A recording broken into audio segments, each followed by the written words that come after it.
Buenos días, vamos a tratar algunos temas. Aquí va a ser variado, transporte molecular a través de la membrana, cómo entran los elementos a la célula, mitosis, meiosis, reproducción y leyes de Mendel. El transporte o la entrada de elementos a la célula puede ser a través de transporte pasivo, un transporte activo y un transporte medido por vesículas. Bueno, el transporte pasivo, eso indica que no se requiere energía metabólica. Acuérdense que la energía metabólica es el ATP. Entonces aquí simplemente es una difusión de un lugar de mayor concentración del elemento que ustedes quieran a un lugar de menor concentración. Eso sería difusión, es una manera de entrada de elementos que se encuentran fuera de la célula a ingresarlos en la parte interior. Otro mecanismo es la ósmosis, pero aquí básicamente estamos hablando de la entrada de agua.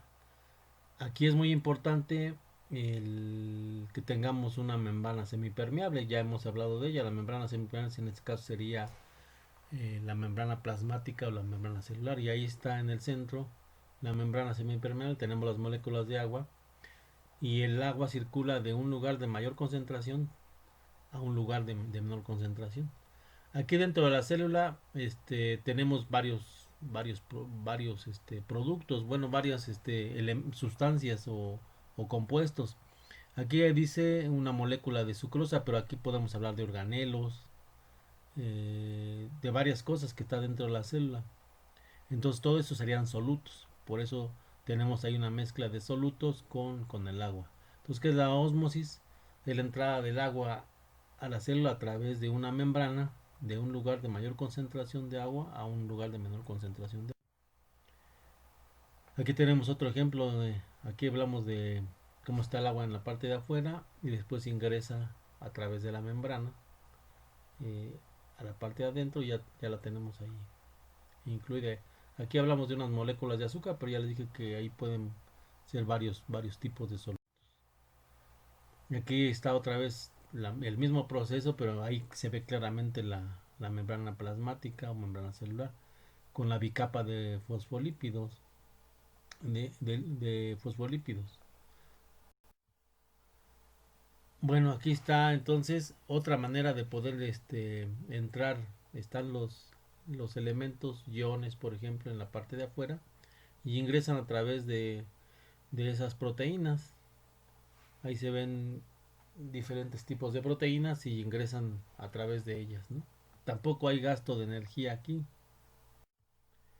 Y aquí en síntesis tenemos entonces la entrada de elementos, de iones, de moléculas de la parte de afuera al interior de la célula, y se ve claramente cómo el transporte pasivo no requiere energía. Y hablamos de una difusión simple, de una difusión facilitada. En este caso, difusión facilitada estarían esas proteínas que se ven de color morado. Y del otro lado tenemos el transporte activo. Aquí se requiere ya el gasto de energía y se ve el ATP. Entonces, en sí serían las dos maneras de entrada de solutos a la célula: transporte pasivo y transporte activo. Bueno, aquí tenemos otra forma de salida de sustancias o entrada.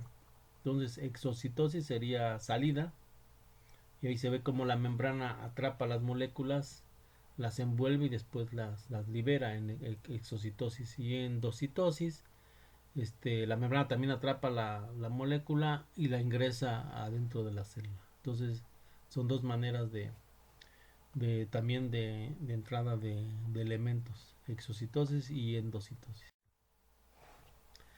En, Dentro de la endocitosis tenemos dos tipos: la pinocitosis, que sería la entrada de agua a través de la membrana, se ve cómo envuelve el agua y la ingresa.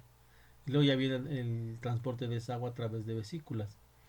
Y también hay fagocitosis, que sería igual, envolver, la membrana envuelve, pero en este caso envuelve solutos, cosas sólidas, no agua. Entonces, pinocitosis es cuando envuelve agua La membrana y fagocitosis, perdón, es cuando envuelve solutos y los ingresa al interior de la célula. Bueno, vamos a hablar ahora de mitosis y de meiosis. En este proceso, pues lo que queremos es que de una célula se formen dos células en el caso de mitosis y de cuatro células en el caso de meiosis. Pero para que se formen dos células de una, pues necesitamos que se duplique el material que existe dentro de la célula. Entonces, esa etapa de duplicación de material se le conoce como interfase. Y aquí dice, por ejemplo, la G1, crecimiento y duplicación de organelos. Los organelos se van a duplicar para poder formar dos células o cuatro, dependiendo si es meiosis. Y aquí también tenemos una duplicación de ADN en la etapa S, o significa síntesis, y la G significa gap, que en inglés significa hueco.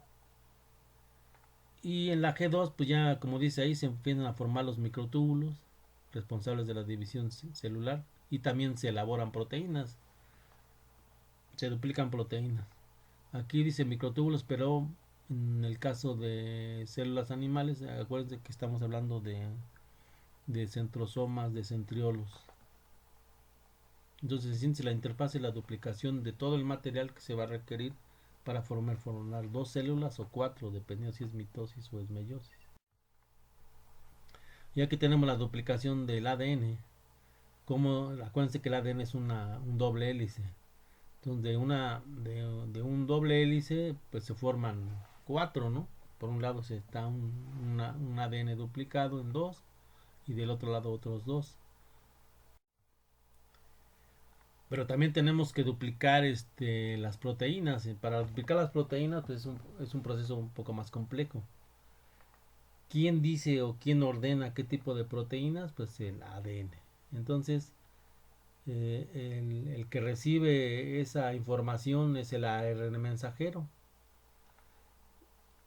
que, que el ADN le dice, yo quiero que se forme esto, y el ARN recibe esa información, y ahí van las cadenas, las bases que le indicó el ADN, y ese ARN mensajero ya va con esa información que le dio el ADN y lo lleva hasta el citoplasma. Y ahí en el citoplasma pues tenemos los ribosomas que están ahí en el centro, y esos ribosomas son los que forman las proteínas. Pero acuérdense que las proteínas es un conjunto de aminoácidos. Entonces el ARN mensajero lleva la información que le dio el ADN, lleva ese mensaje, lo lleva al citoplasma, y el ARN de transferencia se encarga de juntar los aminoácidos que le está indicando el mensajero, y se juntan, y entonces el conjunto de aminoácidos me hacen las proteínas. El proceso de que el ARN mensajero recibe la información del ADN se llama transcripción, y traducción sería pues ya la formación de las proteínas a través del mensaje que les dio el ARN mensajero. Bueno, aquí tenemos la mitosis. La interfase, como ya la comenté, es una etapa de duplicación de material. Aquí en este caso, en estas imágenes se ven dos centriolos. Y la mitosis es de una célula se forman dos, como vemos al final de la imagen. Y entonces hay diferentes etapas: profase, metafase, anafase, telofase, y luego la formación de dos células hijas. Aquí lo importante en la mitosis es que las dos células que se forman son idénticas a la célula madre. En todo, en el ADN, son igualitas. Entonces, aquí no hay diferencias entre las células que se forman. La profase, los cromosomas se condensan y la membrana nuclear desaparece. Acuérdense que los cromosomas están formados primero en cromatina, y después ya se condensan y se forman los cromosomas. Entonces la etapa en la profase, la etapa inicial, y ahí tenemos los dos centriolos que ya se formaron. Desaparece la membrana nuclear para que se haga la actividad en el núcleo. La metafase, los cromosomas se alinean en la parte media, en el ecuador. Ahí se ve cómo están formados en la parte intermedia. y ya están conectados por el uso mitótico, que es el que los transporta de un lugar a otro. Entonces el uso mitótico, ¿de dónde viene? Pues ahí se ve claramente el centriolo, que es el origen del uso mitótico. Finalmente en la anafase los cromosomas se han separado y se mueven hacia los polos. Esa sería básicamente la etapa de la anafase. Y finalmente la telofase, los cromosomas están en los polos, pero ya se empezó a formar la membrana nuclear, como se ven ahí envueltos ya, y cada célula con su centriolo. Es decir, aquí ya tenemos las dos células formadas. Bueno, entramos a meiosis. Y en meiosis, pues acuérdense que es de una célula se forman cuatro. Y aquí como en la parte de la mitosis, aquí también tenemos una célula. Y al final de la imagen tenemos cuatro células. Otra vez una etapa de interfase que requerimos que se duplica el material tanto genético como de organelos para que se puedan formar esas células. Aquí la meiosis se divide en meiosis uno y meiosis 2 y cada una tiene las mismas etapas de la mitosis, que es profase, metafase, anafase y telofase.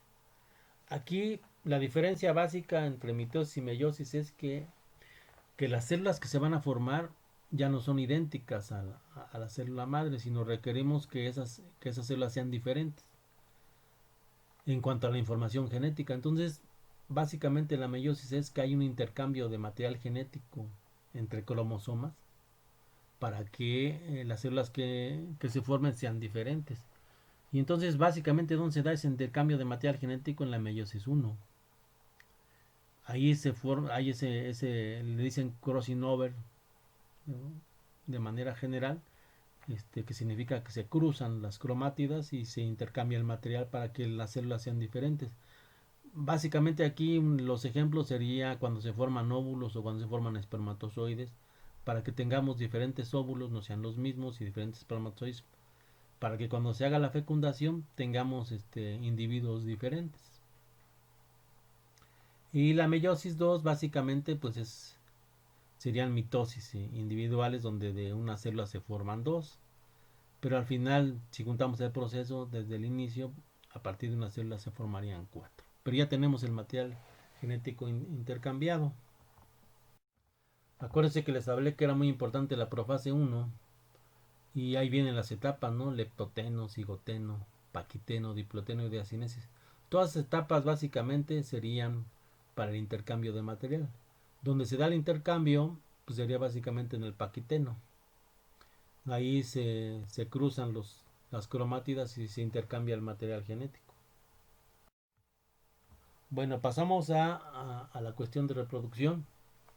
Y aquí tenemos un organismo que se puede reproducir a través le llaman fisión binaria. De un organelo se forman dos, se separan, este, y se forman dos individuos o dos células hijas. Aquí estamos hablando, por ejemplo, de organismos que habitan en aguas dulces o en aguas encharcadas, como los protozoarios o bacterias. Ese sería un ejemplo de microorganismos. Básicamente la visión binaria se da en organismos unicelulares. Entonces hablamos de protozoarios y de bacterias. Una bacteria sería la euglena. Entonces de un organismo microcelular se formarían dos. La esporulación, ahí tenemos un núcleo que se empezó a dividir en dos y después en cuatro y después nos forma esporas. La esporulación pues se puede dar básicamente en hongos y en helechos. Bueno, aquí tenemos la fronda de un helecho o la hoja de un helecho y en la parte de afuera ahí lo que se ven son soros. Y dentro de esos soros tendríamos las esporas, que sería esas esporas caen al suelo y se empieza a formar un gametofito, se fecundan y nos crea un nuevo individuo. Entonces la esporulación se da básicamente en helechos y en hongos. También tenemos otra forma de producción que sería a través de pequeños brotes. Aquí tenemos un ejemplo de hidra de agua. y ahí tenemos en las puntas pequeños brotes que esos al caer al suelo se vuelven a formar nuevos individuos. Bueno, aquí la partenogénesis es una, seguimos hablando de reproducción, es una reproducción especial donde no hay reproducción sexual, no hay intercambio de la parte masculina con la femenina, sino simplemente a través de un óvulo se pueden formar individuos, un óvulo que no está fecundado. Entonces esa forma de reproducción es muy común, por ejemplo ahí lo vemos en abejas y en hormigas, pero también puede ser en reptiles, en insectos, como ya comenté, abejas y hormigas, anfibios, en peces y en aves. Entonces aquí es una forma de reproducción algo, pues se puede decir rara, ¿no? O sea, aquí no hay intercambio de la parte masculina con la femenina, simplemente el óvulo empieza a generar individuos, que individuos que no provienen de la fecundación. Eso también se puede dar en las plantas y se llama partenocarpia. Se pueden formar frutos sin que hayan sin que hayan sido producto de una fecundación de la parte masculina con la femenina. ¿Y qué particular tienen estos frutos? Pues que no tienen semillas. Otra característica importante en la reproducción es que puede haber que en un mismo cigoto o en un huevo se formen más de un embrión. Entonces a eso se le llama poliembronía. Y ahí tenemos el armadillo. Es decir, hay fecundación, hay unión de la parte masculina con la femenina, pero ya en la parte interna del huevo cigoto se puede formar otro embrión. Eh, a través de una célula se empieza a formarse otro embrión y entonces tendríamos ya dos, dos individuos dos individuos más, pero que no resultaron exactamente de la reproducción sexual, sino a través de una célula se forma otro embrión. Eso también se puede dar en plantas, la poliembrionía. Regeneración reproductiva o fragmentación, y tenemos la estrella de mar, como a partir de una parte de la estrella de mar se pueden formar otro individuo. Entonces esa forma de reproducción se llama regeneración reproductiva o fragmentación. Eh, las plantas en general también se pueden reproducir no solamente por semillas, sino por partes de la planta, en este caso de las raíces. Las raíces se hacen muy gruesas y ahí tenemos una raíz que le dice tuberosa, se hace muy gruesa y a partir de esa raíz se puede generar otro individuo. Allí, pues, como ejemplo de raíces tuberosas, pues tenemos a la dalia, por ejemplo, es una planta, la planta nacional, acuérdense, la flor nacional, se puede reproducir a través de raíces tuberosas.